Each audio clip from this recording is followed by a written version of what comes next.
संघर्ष इसमें निहित है। अमिताभ बच्चन का नाम जानते हैं? उनके पिताजी थे, अब नहीं है, हरिवंश राय बच्चन जी। इनका घर अपने ही इलाहाबाद मौके का प्रयागराज जो है, हाँ प्रयागराज में ही हुआ था। और उस समय हुआ था जब अंग्रेजों का शासन था 1907 में। हाँ 27 नवंबर, यही अब जो चल रहा है यही ठंडी का समय था। ये बड़े हुए और ये बहुत ही दार्शनिक व्यक्ति थे और इनके द्वारा बहुत अच्छी अच्छी कविताएं लिखी गई। इनकी एक कविता इतनी ज्यादा प्रसिद्ध है भैया, तो पूरी समझिए कि जीवन का चरित्र है, जिसका नाम है मधुशाला। नाम तो मधुशाला है, मधुशाला जानते हैं ना? मधुशाला मीन्स आपका ध्यान किधर है? मधुशाला इधर है, नहीं जानते? अरे मधुशाला मीन्स जहां पर मदिरा मिलती है उसको मधु के नाम से भी जानते हैं। मधुशाला मदिरालय जिसको बोलते हैं। और उनकी जो मधुशाला कविता है इतनी बढ़िया है, इतना ज्यादा एक मानवता के लिए। उनकी उसमें से 2 लाइनें मैं सुना देता हूं आपको कि बैर कराते मंदिर मस्जिद, मेल कराती मधुशाला। ये मुझे याद है इसलिए कि बड़ा अच्छा होता है। जैसे हम जानते हैं कि हम भैया इस धर्म को मानते हैं तो हम मंदिर में जाएंगे, हम इस धर्म को मानते हैं तो हम मस्जिद में जाएंगे। लेकिन एक मदिरालय है, मधुशाला है, जहां पर कोई ये नहीं पूछता कि मुझे जाना चाहिए कि नहीं जाना चाहिए। हाँ तो इतना बढ़िया। तो खैर ये तो जीवन का, तो हरिवंश राय बच्चन की ये कविता है और पूरा जीवन के संघर्ष पर आधारित है। नीड़ का निर्माण फिर ऐसा ये शीर्षक है। नीड़ मीन्स होता है घोंसला, हम सभी का घोंसला होता है। अभी आप समझिए एक चूजे हैं, या हो सकता है चूजे से थोड़ा सा आप बढ़ चुके हो, थोड़े थोड़े पंख निकल रहे हैं ना। अभी हम उस स्तर पर नहीं पहुंचे हैं कि हम नीड़ बना दें, लेकिन अगर हम थोड़ा सा अपने हम पिताजी बाबा जी को देखें तो उनके संघर्षों को आप महसूस कर सकते हैं, अनुभव कर सकते हैं कि उन्होंने घर बनाने के लिए, हमारे परवरिश के लिए क्या संघर्ष किया है, क्या घनघोर संघर्ष किया है।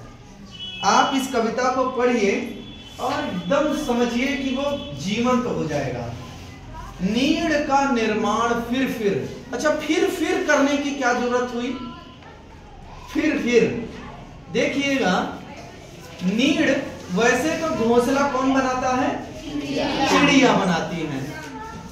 और कभी जब आंधी आ गई, पानी बरस गया खूब जोर से, या कोई पक्षी जाके उसमें टकरा गया, या कोई दिक्कत आ गई, कोई डाल ही काट दिया, कोई पेड़ ही पूरा खत्म कर दिया, तो क्या होता है?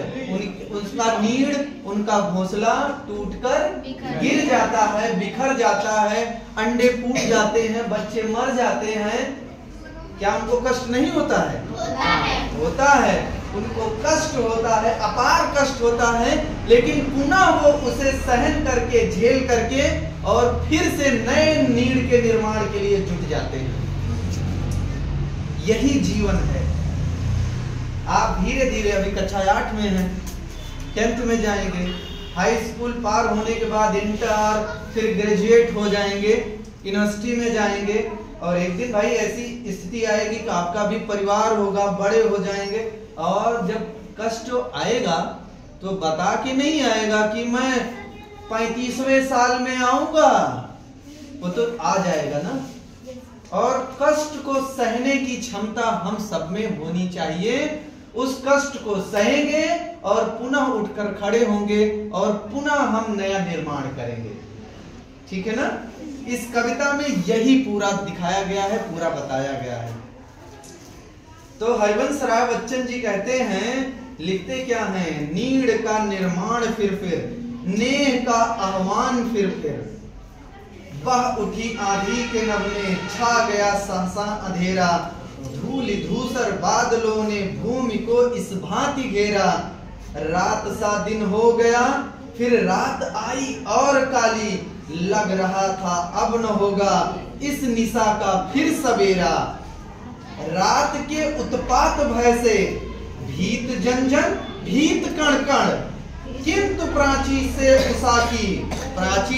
उषा की मोहिनी मुस्कान फिर, नीड़ का निर्माण फिर, नेह का आह्वान फिर, बाह चले झोंके की कांपे भीम कायामान भूधर, जड़ समेत उखड़ पुखड़ कर गिर पड़े टूटे बिटपवर, हाय तिनको से विनिर्मित घोंसलों पर क्या न बीती, डगमगाए जग की कंकड़ ईंट पत्थर के महल पर, बोल आशा के विहंगम किस जगह पर तू छिपा था, जो गगन पर चढ़ उठाता गर्भ से निच वक्ष फिर, नीड़ का निर्माण फिर, नेह का आह्वान फिर।